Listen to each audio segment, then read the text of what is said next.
कभी सोचा है कि ये पहाड़ इतने ऊंचे कैसे हो जाते हैं, या नदियां हमेशा एक ही रास्ते से क्यों गुजरती हैं? इन सब के पीछे हैं हमारी पृथ्वी के असली आर्किटेक्ट्स, जो हमारे आसपास की दुनिया को एक शक्ल देते हैं। जी हाँ, हम बात कर रहे हैं भू आकृतियों की।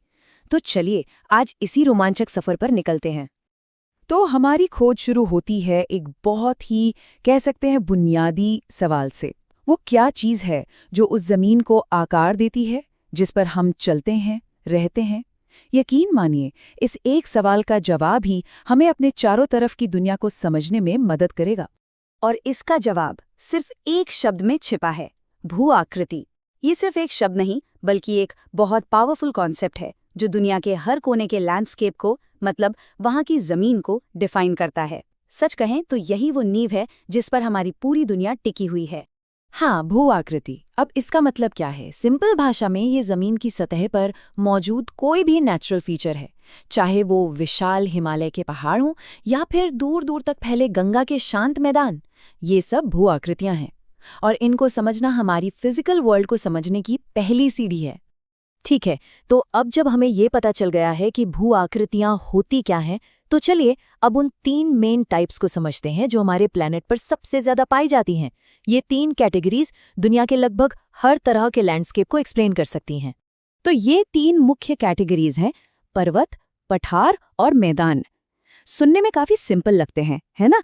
लेकिन इनमें से हर एक की अपनी अलग खासियतें हैं, और इनके बनने का तरीका भी एक दूसरे से बिल्कुल अलग है।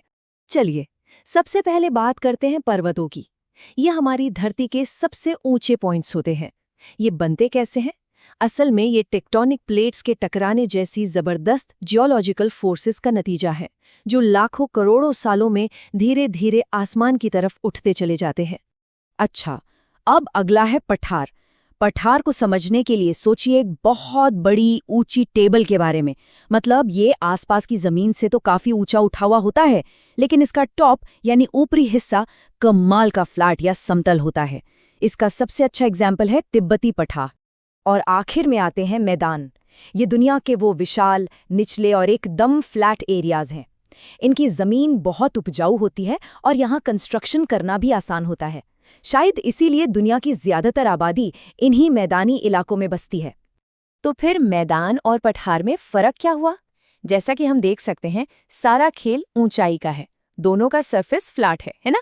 लेकिन मैदान जो है वो समुद्र तल के नजदीक होते हैं, जबकि पठार वो बहुत ज्यादा ऊंचाई पर होते हैं। बस यही मेन डिफरेंस है। चलिए इन डेफिनेशंस को और अच्छे से समझने के लिए एक रियल वर्ल्ड एग्जाम्पल देखते हैं। हम चलेंगे भारत के एक राज्य आंध्र प्रदेश और देखेंगे कि ये सारी भूआकृतियां असल में जमीन पर दिखती कैसी हैं। तो हमारी केस स्टडी है आंध्र प्रदेश। इसे इसलिए चुना गया है क्योंकि यहाँ हमें तरह तरह की भू आकृतियां एक साथ देखने को मिलती हैं। ये राज्य मोटे तौर पर 2 हिस्सों में बटा हुआ है। एक है तटीय आंध्र, जो समुद्र के किनारे वाला इलाका है, और दूसरा है रायलसीमा, जो अंदरूनी हिस्सा है। तो तैयार हैं? चलिए आंध्र प्रदेश के एक वर्चुअल टूर पर निकलते हैं। हम पूरब में तट से शुरुआत करेंगे और धीरे धीरे पश्चिम की ओर बढ़ेंगे और देखेंगे कि कैसे ये अलग अलग भू आकृतियां एक ही जगह पर मौजूद हैं। तो हमारा पहला स्टॉप है कोस्टल प्लेन्स, यानी तटीय मैदान। हमारी ये यात्रा बंगाल की खाड़ी के तट से शुरू होती है। यहाँ हमें मिलते हैं राज्य के समतल, निचले और हरे भरे मैदान, जहाँ जमीन बड़े आराम से समुद्र से जा मिलती है। ये जो पूर्वी तटीय मैदान है, ये हमारी मैदान वाली डेफिनेशन पर एकदम फिट बैठते हैं। इनकी जमीन एकदम फ्लैट है, मिट्टी बहुत उपजाऊ है, और इसीलिए ये इलाका खेतीबाड़ी, खास तौर पर चावल की खेती का एक बड़ा सेंटर है। अब जैसे ही हम तट से दूर पश्चिम की तरफ बढ़ते हैं, नज़ारा एकदम बदल जाता है। जमीन की ऊंचाई बढ़ने लगती है और हम एक बहुत बड़े ऊंचे लेकिन समतल इलाके में दाखिल होते हैं। जी, ये है दक्कन का पठार। आंध्र प्रदेश का एक बहुत बड़ा हिस्सा इसी दक्कन के पठार पर बसा है। ये ऊंचा और चट्टानी इलाका तटीय मैदानों से बिल्कुल अलग है, और यही चीज इस राज्य के भूगोल को एक यूनिक कैरेक्टर देती है। और हमारे सफर का आखिरी पड़ाव है पूर्वी घाट। ये पहाड़ और पहाड़ियाँ पठार से भी ऊपर उठती हैं और एक तरह से राज्य की नेचुरल बाउंड्री बनाती हैं। और हाँ, कई नदियाँ भी यहीं से निकलती हैं। पूर्वी घाट में हमें यारदा और अनंतगिरी जैसी खूबसूरत पहाड़ियां देखने को मिलती हैं। पापी कुंडालू की हरी भरी घाटियां भी यही हैं और यहाँ तरह तरह के जंगली जानवर भी पाए जाते हैं। ये पूरा एरिया अपनी नेचुरल ब्यूटी और बायोडाइवर्सिटी के लिए मशहूर है। तो ठीक है, हमने आंध्र प्रदेश की अलग अलग भू आकृतियां तो देख लीं, लेकिन इसका असली मतलब क्या है? ये क्यों जरूरी है? इसकी अहमियत इस बात में है कि ये ज्योग्राफी वहां रहने वाले लोगों की जिंदगी को कैसे शक्ल देती है। जवाब बहुत सीधा है। जमीन का आकार लोगों के काम धंधे, उनके खाने पीने, यहाँ तक कि उनके कल्चर को भी सीधे सीधे प्रभावित करता है। सोचिए, मैदानों में रहने वाले एक किसान की जिंदगी पहाड़ों में रहने वाले चरवाहे की जिंदगी से कितनी अलग होगी। चलिए देखते हैं कि ये होता कैसे है। देखिए, मैदानों में जलोढ़ मिट्टी होती है जो चावल और गन्ने की फसल के लिए बेस्ट है, इसीलिए वहाँ का मेन काम खेती है। वहीं दूसरी तरफ पठारों में लाल मिट्टी होती है जो ज्वार, बाजरा जैसे मोटे अनाज के लिए अच्छी है। साथ ही वहाँ माइनिंग यानी खनन भी एक बड़ा काम है। और पहाड़ों में वहाँ सीढ़ीदार खेती होती है और टूरिज्म लोगों की कमाई का मेन जरिया है।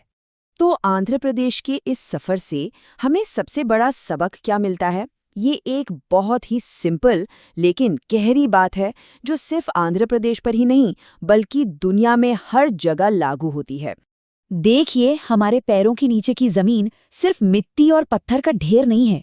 ये वो स्टेज है जिस पर इंसानी इतिहास और संस्कृति का पूरा नाटक खेला गया है, और इसे समझना एक तरह से खुद को और अपनी दुनिया को समझना है। और ये हमें एक आखिरी सवाल पर लाकर छोड़ देता है। अगर मौका मिले तो कोई किस तरह की भू आकृति में रहना पसंद करेगा? मैदान में, पठार पर या पहाड़ों में, और क्यों? इस पर जरूर सोचेगा कि हमारे आसपास का माहौल हमारी जिंदगी को कैसे बनाता है। इस विश्लेषण में हमारे साथ जुड़ने के लिए शुक्रिया।